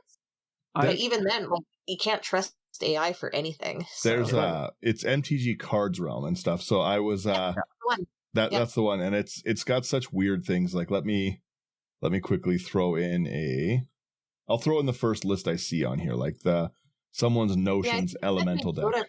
Crater Tribal deck was a 6. Yeah, I put in my Henzi deck. I went turn 3 with that thing all the time. Yeah, I put in my Henzi deck and it called it a 4. And I'm like, if Henzi's a 4, we have some problems. Yeah. But once again, it comes down to your play group, okay? Because like one sec, sorry, I've got this first deck. It said it went from a 1, now it's up to like a 6, and then they're just like, okay, this is a 6. So the first deck I could find is like already like at like a power level 6 on it. And it doesn't have like anything crazy in the list. Like it's got some okay lands, 36 lands. Like I'm just if you look on the video and stuff, it doesn't have anything in the realm of like actual fast mana, and that's considering it a 6. Counters, 2 counter spells. This guy builds like me, whoever this is. Yeah. But like all this, like it's based on like your play group and everything, for the most part, and everything, and like what things are popular and what things aren't popular, right? So like let's face it, okay, like there was an article who I can't remember who it was. They said like, okay, like from MIT or whatever, saying like Magic is literally the most complicated game ever, and that like you can't predict what it is. Yeah, right. So even if you have AI trying to figure this stuff out, okay, it's not going to be perfect, but it is a solution for now, and that's all that we can ask for, is a solution for now. And at the same time, Wizards did say that they hope that the community will give them ideas and suggestions and try to build a database or something like that to explain, hey, this is a problem, this isn't, okay? Oh yeah. This is a combo piece, this isn't. If we see combo pieces mixed in with like other things that fulfill that combo, then it's going to be a higher power compared to not. Yeah, it's a good tool to use for sure. Yeah, but you can't bank on it. I was going to say nothing stops them from like designing basically like a nearly Tinder-esque package for it, where you can just like swipe on cards and like you think this is a bracket 1, bracket 2, bracket 3, bracket 4 card. Ooh. Swipe different, left, right, up, down. Cheat codes. This is just Wizards' way of finding like getting the community to help them data mine. Yep. And then sell for information. That's all it is. What information? How many cards we like? How many decks I have? How we spend our money. Everyone scan your decks. This is how much this community spends. This is how much that community spends. Okay, right, this is what they focus on. These are the sets they enjoy. And let's focus on these. Let's reprint these sets because we see 80% of the people enjoy these 12 sets compared to these other 4 sets that no one cared for. So we will never visit these planes again, and we'll just visit these ones that everyone likes. There you go. See? It's all about data mining. Yeah. I mean, if that's a reasonable expectation, I won't deny that. The thing about, like, especially, like, what was, I can't remember the name, the website you were talking about before, Cards Realm. Card Realm, yeah. Card Realm. These websites and these services are also just going to get better as time goes on, because right now it's still, I don't know how long they've been going, but obviously they're just gaining popularity in mass now. The longer those go on, and then even, like Sherman said, as much as they end up data mining us for however much we're going on with this, like, it's going to refine all of this situation. Maybe for the best, maybe for the worst. We don't know yet, but I'm at least hopeful. I think that it's going in a good direction. My skip my turns deck, it says, is an 8. Yes, I agree. It's not a good deck. It's a horrible deck. But it you. But it walls the game down, which is its own kind of. Not for me. strategy. It just removes me from the game. Like, these people just scoop. Yeah. They're just like, I'm done playing this game. Got a good win ratio, I'm sure. It does have a good win ratio, but it's usually because I can't play. Well, yeah, but that's the whole thing, is you're not in the game, but you can't lose the game because you're not there. Yeah, but is second place so bad? Yes. So, I have something that I'd like to bring up that I've been talking to like a couple different groups about it. I'm sure like you guys have seen me talk about it all the time. I'm wanting to create and play a new format that I am calling Anarchists, which has no ban list. Absolutely no ban list. And it's going to run completely off of Rule 0. The idea for the game is to start with no ban list, and within the groups that I am currently playing, to develop our ban list and what we do and do not want in the format. So that way we can hone the format to exactly how our groups like to play the game. And that's where we were talking about doing it on the Rogue's Passage, of just doing a no ban list commander game, just for the coming fun soon. of it. Probably not for a couple of months, but coming soon. If you I guys, can finally play Leovold Wheels. If you guys do that really quickly, let me know, and I will bring Black Lotuses to the table. Sir, we already have your name jotted down as the first person we play that game with. It was like, we need to get Dan in on this. Absolutely. It would be fun and reflective. We would be able to like go back and understand why certain cards have been banned and why people don't want to play with these cards. But we would get to have the conversation within ourselves. There's I miss Hullbreacher. I miss Hullbreacher a lot. Same. It's cool pirate. There's all sorts of cards that I look back on. Like, I think Dan, you talk about Primeval Titan. Bring it back. I called the store and put 5 aside today because of the next part. Beautiful. Free my Brady boy. has been wanting to play Mono Black Braids, like original Mono Black Braids, and I say absolutely, bring her back. Let's do it. You know what the funny thing is about that is, especially Mono Black Braids. Mono Black Braids was rude before Jeweled Lotus. With Jeweled Lotus in the format, it's like, no, it definitely needed to stay there. Now that Jeweled Lotus is gone, boxes, baby, let's go. Yeah, exactly. But we're playing with Black Lotus. I think Braids makes everyone sacrifice, doesn't it? Like even so even if you get one turn of that and then you lose your land. Yeah. Yep. And if that's how it happens, you scoop up and you play another game. Right? I would just be like, well, I'll sit until you have no lands. I'll discard every turn. You get your 6 damage off. Go ahead. Hit me for 6. I'll take the 6 for the table. Then we'll start the game while you have no lands in your hand, because now you're out of lands for playing, and we're all going to kill you. See, that's the joke of it, Dan, is it's 99 lands. And your commander is Braids. Speaking of that, the deck I just put into that is my basically 99 lands deck. It's it's my Worldfire deck. Oh yeah, dude, I'm so excited. Hell yeah. I just put that in and it says it's a 1. I don't know if that's right. No, like I said, it called my Henzi a 4, and that is the most objectively wrong opinion I've heard in my entire life.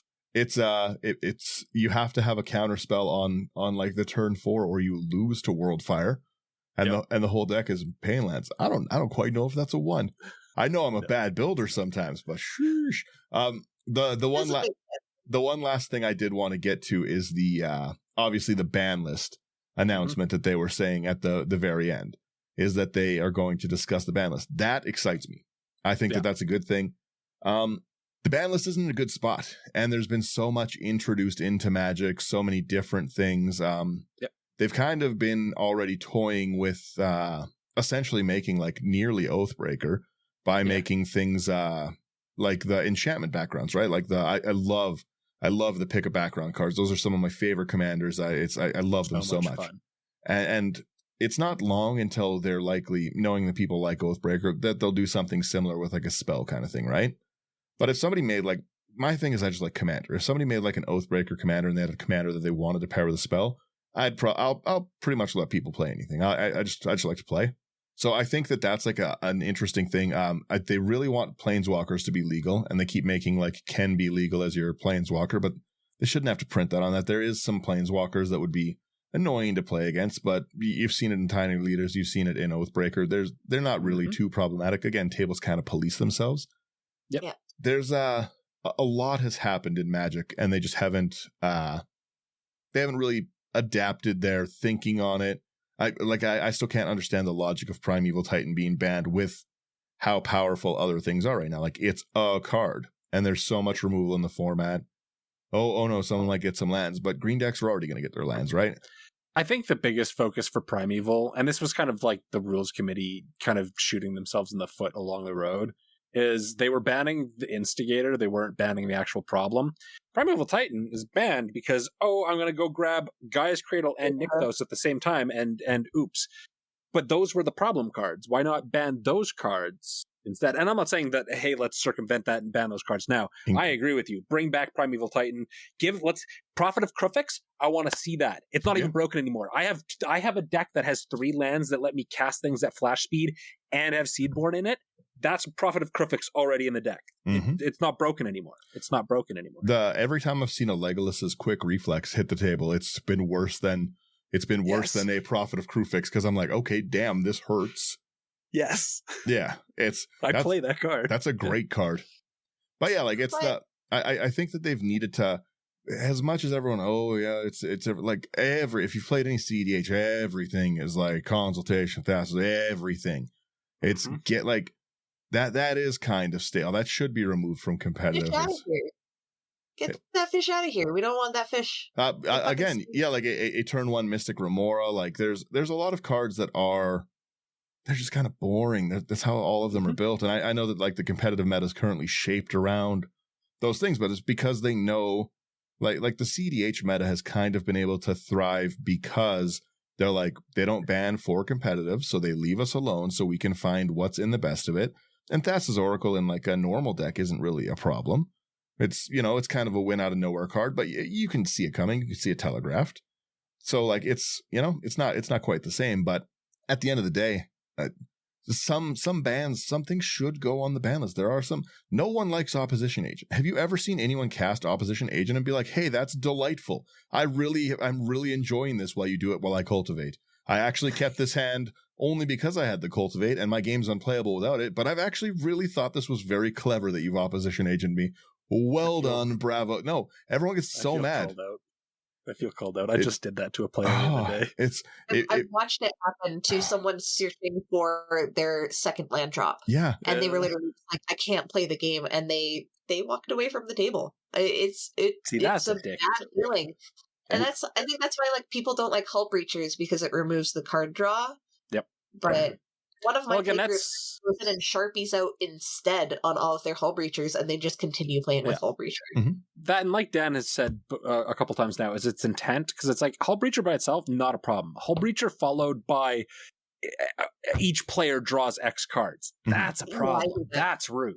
I played Hull Breacher in Galazeth because it was a treasures. It's the same thing. You'd probably play it in Edward Kenway because treasures. Mm-hmm. Yep. Right? Yeah. It's the intention. Yeah. If you want to lock people out of the game, that's already a different intention. And banning Hull Breacher isn't going to stop you from doing that. You're still doing that. You just have one less card to do it. But everyone that wants to do that still plays that way. It's not like you're like Hull Breacher and they're like, all right, guys, we'll smarten up now. Yeah. All right. Exactly. On our best 100%. Behavior now. Like I said, I think that there's a lot of stuff that Smothering Tithe is objectively bad for the format. Like that's a card that no matter who it is, like it's either a perpetual 2-mana tax on the table, or you play with people like me who never play it ever. And the only things I put in deck are draws. There's no destroy creatures in my deck, but there's draw galore. So I'm sitting there, I'm giving people 8 treasure tokens a turn, having a delightful time. Just and stopped going crazy. It's not so cool. So I made a reel, and I kind of talked about this earlier, and I'm now curious, Dan, was it you that commented on that reel of me talking about the bans? Because somebody from Into the 99 talked on the reel. Probably, maybe. Or Dan. My initial take was, you're gonna ban Dockside, but not Smothering Tithe. Mm-hmm. Like, Dockside is not a problem when it's put beside a Smothering Tithe. Smothering Tithe is so much worse. It gets out of control every time. It's every time. At its worst that it performs, you've taken 6 mana off the table a turn. Yeah. Like, or a round. That's a lot. That's a lot to stacks people out. At best, you're ramping yourself 3 mana a turn if no one's drawing. Yeah. And a single wheel is nearly impossible to come back from. If you drop like one just what's the Winds of Change? No. What's the blue one? Windfall. What's the blue wheel? Windfall. That's the one. Thank you, guys. Yeah, if you drop a single Windfall after a Smothering Tithe is out, it's like, okay, you've got 21 mana available now. There's pretty much nothing that you're not going to be able to do. Like, even if you draw a mitt full of Eldrazi cards, you can dump them out that way. Smothering Tithe is a crazy card, right? So there should be a look at it. I personally like the idea of not having cards banned generally. I just think that things self-regulate, right? Like, people play what they're going to want to play. I like seeing people's like weird ideas and stuff. I don't know. I don't think I need to be told that I can't play Golos because some people might play like a good stuff pile with it. I just want to play Gates. I still have my Golos deck together because it's, in my opinion, the best deck to teach new players how to play, because it teaches them the choices of going to find different colors for what's there in their hand with that ETB, shows people alternate win cons. It's a very budget-friendly commander. I'm never taking the Golos deck apart. I love Golos, and I love Golos Gates, right? It's all intention. I think that was originally like where the rules committee, why like I agree with where they've been and what they've done for the most part, is because it kind of was unspokenly about the intention. You ban Golos because you're trying to limit the players who are going to be abusive with it. Mm-hmm. And then the players who aren't, you get to turn ruled zero discussion it and be like, it's not that, like, I'm not playing it is broken. Mm-hmm. I agree with you though. I think there's a couple of cards on the ban list that objectively are problems. Paradox Engine is kind of one of them, where it's just like, there's no way to play that in a jank way, really. I didn't mind Paradox Engine until Urza came out. And then when Urza came out, it's just too good. It does a lot. Like, it was already pretty powerful, but there's always a removal, so you can do it. But with the Cheerio style decks like Myria, Urza, any of those kind of things, it became like too oppressive. And for the same reason as Nadu, even if it wasn't oppressive, it was annoying to sit through. Like, play a 0 mana thing, untap, play 6 mana spell, untap. Like all your rocks are gonna untap. It's an unfun play style, right? Yeah. And I think that's the biggest thing. It's just like, let's say Paradox Engine and Nadu are like the two that are like, they're done. They had a moment in the sun, they're done. Everything else isn't that. I don't think you'll ever convince people to bring Iona back. I don't think Iona's very bad. I just want Emrakul back. Love Iona, and that was what I was going to bring up and just be like, it dies to removal. Like, unfortunately, like if you're playing in a 4-player pod, and they're all playing the same one color. Okay. Like, if you're playing in a 4-player pod and someone can't remove it that isn't playing the one color that you're naming, like it's wild. Also, you can just sit down and be like, I have Iona in this deck. You're playing monocolored. Probably not going to play this card because I'm not a jerk. You know, there's some things on it. You've yet to run into those jerks. I've run into them many times before. I dated a guy for years that he used to play Elf Ball. Like in every single format, he would do Elf Ball of some adjacent. And he used to play his decks and build his decks like an insane person. Like he would have every top tier card possibly imaginable. And that was right when I was getting into Commander. And I had an Iona and I traded up to get this cool alternate art Iona so that I could play it as my commander so he couldn't play the game. And that's satisfying. It was really good. There is like a few things on here that are feel bad things. I can understand wanting some of them and stuff like Raphaelos. I get that having like just inherent endless ramp in the command zone, but Marwyn's not really any different. Marwyn already you're gonna play it with elves. No Marwyn deck fails to generate mana ever. Yep. Right? Like it's just there's a lot. I don't personally agree with the Leovold band. I don't think that that's a good band at all. Go. Yeah, Leovold's a blast to play. They can't draw more than one card each turn. Okay, there's other formats of that. And then it's draw if you try to remove it. Okay, still, that's not bad. It's because people put a bunch of wheels in their deck, and it's essentially like Narset Windfall constantly. But again, if you play... That's the goal, right? Mm-hmm. It's all intent. But again, at a high power, if you said, hey, I want to play a high power game and stuff, I've got a Leovold deck, I wouldn't be like, well, it's a little too spicy for me. I'd be like, okay. You just can't draw more than one card per turn. Yeah, exactly. I'm trying to win. It doesn't matter what you're throwing in front of to try to win. I also really hope that they can bring back Band as Commander, because there are a lot of cards that are obnoxious in the command zone that aren't fun, right? Like, I'll be the first person to say it. Toxrill shouldn't be allowed to be a commander. I've played Toxrill a lot, and no one's ever enjoyed the game. No one's ever come up to me at the end of a Toxrill game and been like, you know what? That was a very delightful time. We all had fun. This was an engaging game. No, great. Every time I've played Toxrill, no matter what I've put in the deck, I've made like a Toxrill like group huggish deck where it's like all about like giving people card draw and like it's mana rocks, giving people card draw and helping other people tutor. Nope, still a Toxrill. Toxrill still hits the table and I still have 30 slugs and everyone's still mad at me.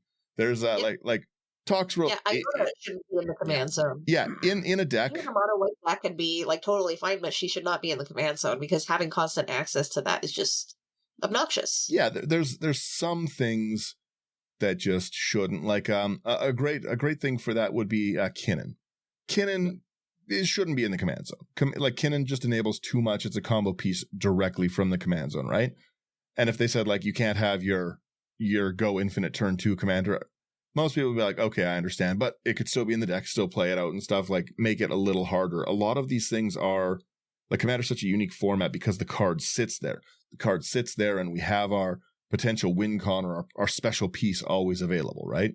But the same thing, like Lutri shouldn't be banned. They should just say you can't have it as a commander or as a companion. Okay?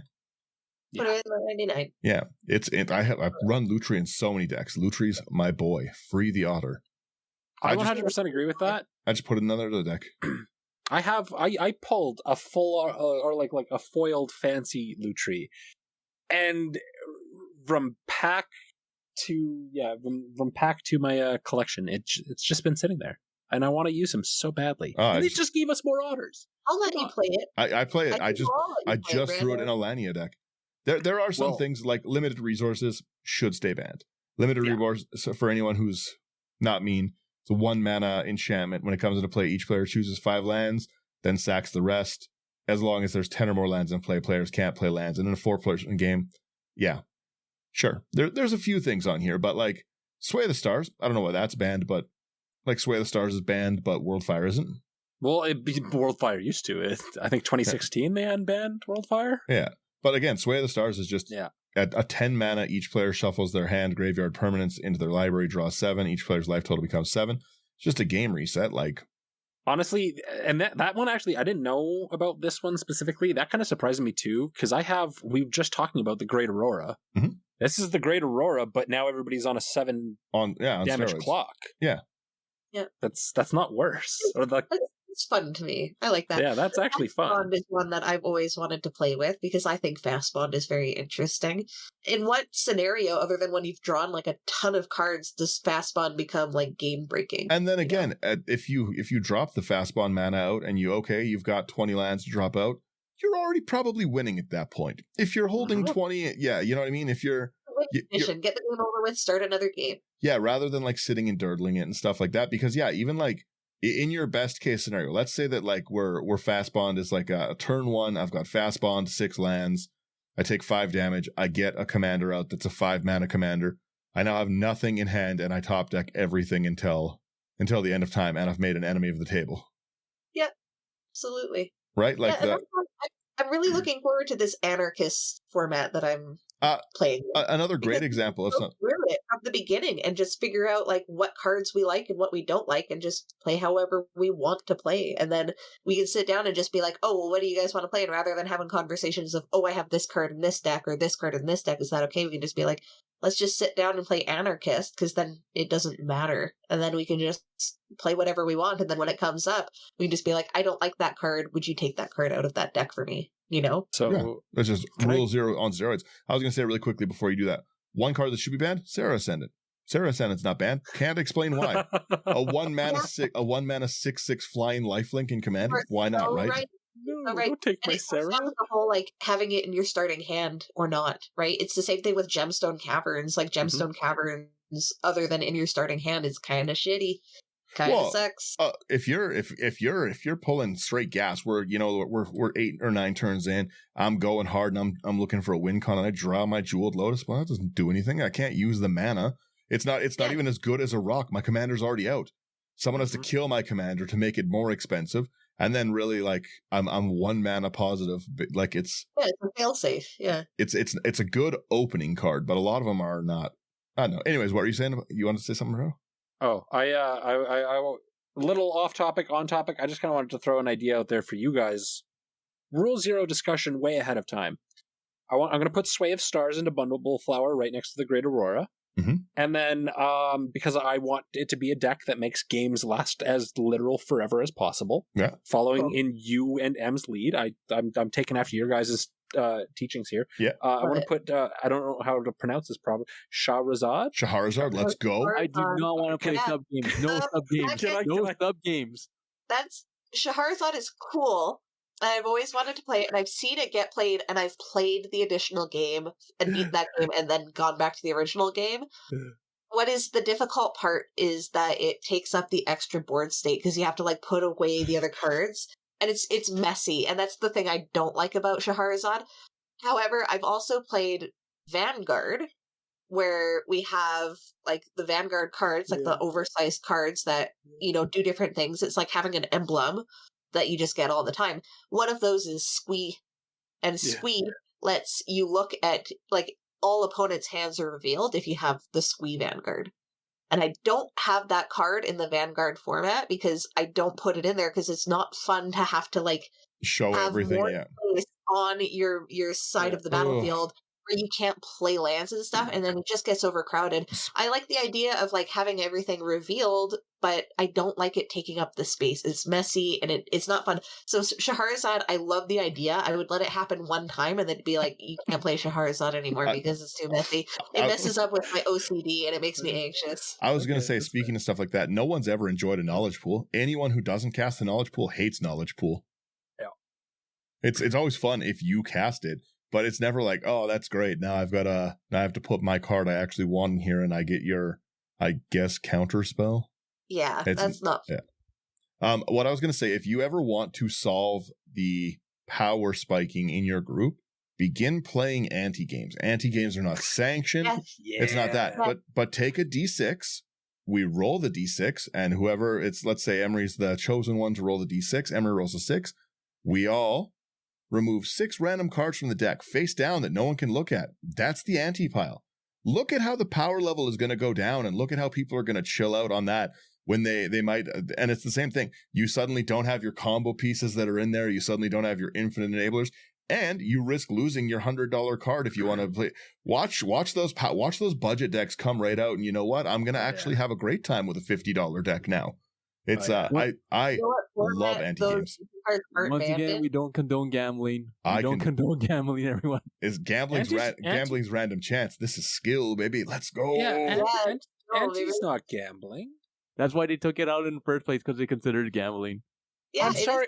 You're winning the cards from the other people based on the performance of the game. I would agree that it's gambling, but if that's gambling, I would have to ask what buying a pack of 15 random cards. It's also gambling. It's also no! You said it. You said it. At the same time. Yeah, you said it. No, I agree. Anti's kind of like weird and hokey, but I love that idea, Dan. I'm just saying, I love playing anti. If everyone wants to throw together a budget deck and just try an anti game with me, I think you guys will have so much fun doing it. It's so fun. It's so silly. I doing it one of the last times I did it, I lost 6 of my lands, and they weren't good lands.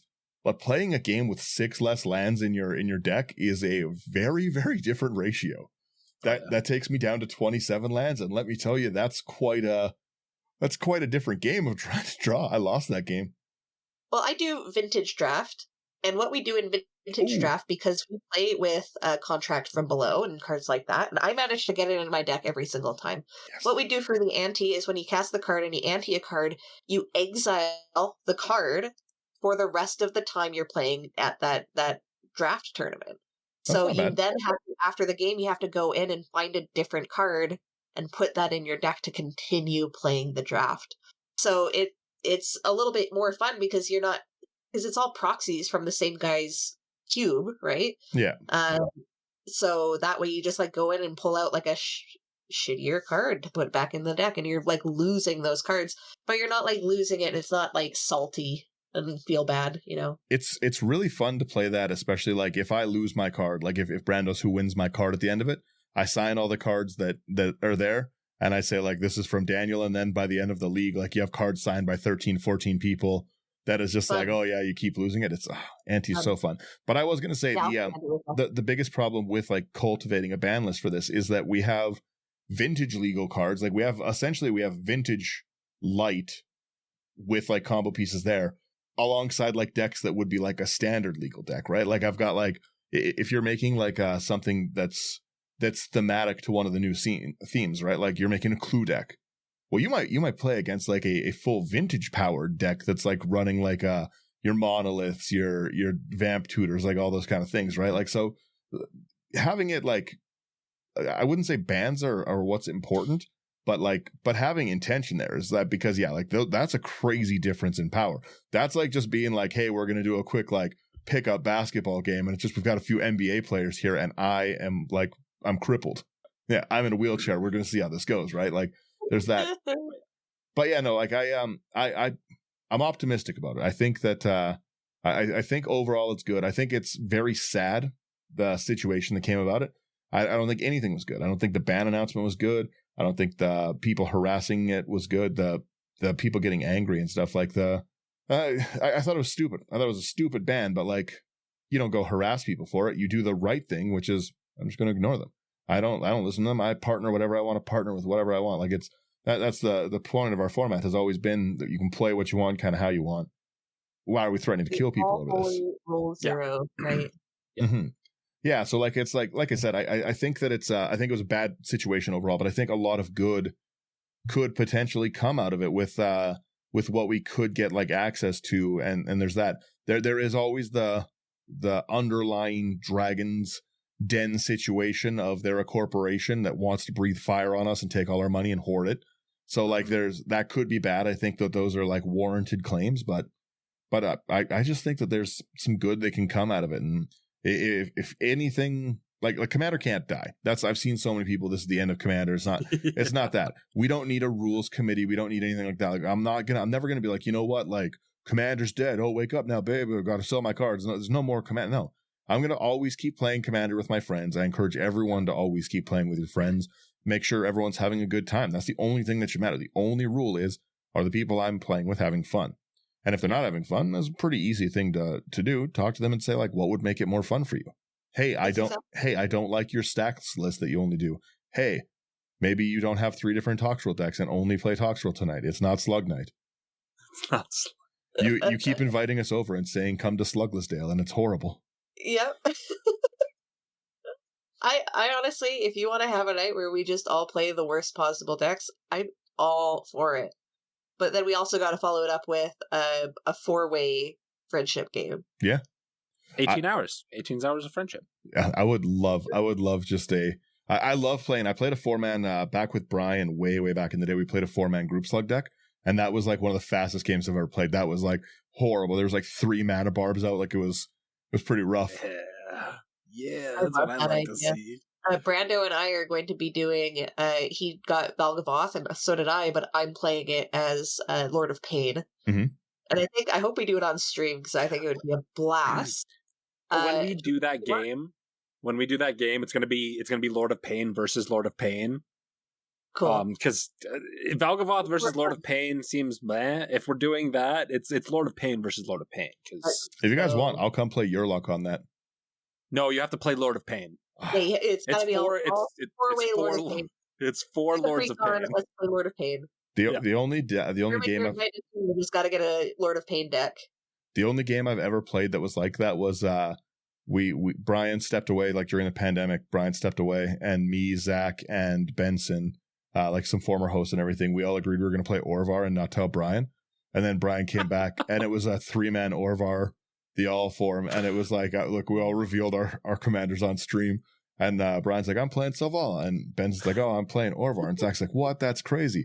I'm playing Orvar. And Brian's like, huh, that's weird. And then I was like, you guys wouldn't believe this. I'm playing Orvar. That was probably the most unfun game I've ever seen for anyone, but it was very, very funny to us. That sounds hilarious. But yeah, no, does anyone have any closing thoughts on this? Like, what's everyone's final take on the rules committee thing? Everyone, obviously, let's all say it again. No one needs to threat. I think I speak for everyone. When you can't threaten people, not a good thing. Shame on people. Be nice. Be friendly. Be better, be nice. But sans threats. Let's go in order. Let's do Emery first. Emery, what do you think? Final closer. Talk to your friends. Talk to them while you're sitting down and playing a game with them. Rule 0. Talk about what you guys want out of Magic the Gathering. Talk about what makes you happy when you're sitting down and playing. And make it happen. It's so easy to just talk about it and have fun with it, rather than just letting somebody else dictate how you do everything. It's the most important part. That's what it's all about, baby. True. Brando, any closing?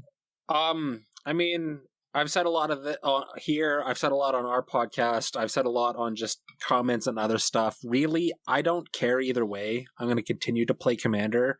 I'm just not going to stop playing Dockside. It's fair. I respect that. Now, again, I was going to say it's intention, right? Like you're playing Dockside, not crazy. It's if you're blinking Dockside in a casual game, sure, different. Yeah. That's. I'm indifferent, kind of. Sherman. Ooh, so I make mixed feelings.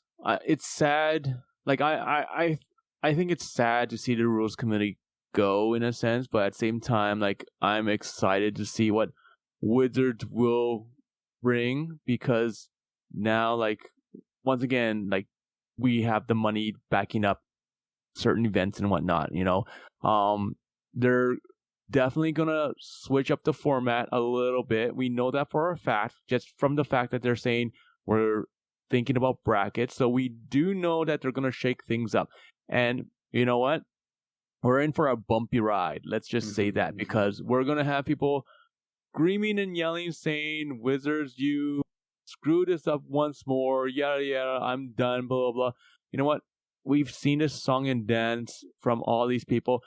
And in all honesty, if Wizards makes a change and a bunch of people start yelling and they're saying they're going to quit the game, I'm not going to miss them, because those are probably the people that are uttering threats anyways. And I think the game is going to be better off without them. So goodbye. Oh, yeah. Mm-hmm. Other than that, I think that the format will improve overall. Yeah. Not just because the rules committee is gone and Wizards has control of it or not, whatnot. It's just because we have we basically have a group where they're like, okay, you know what?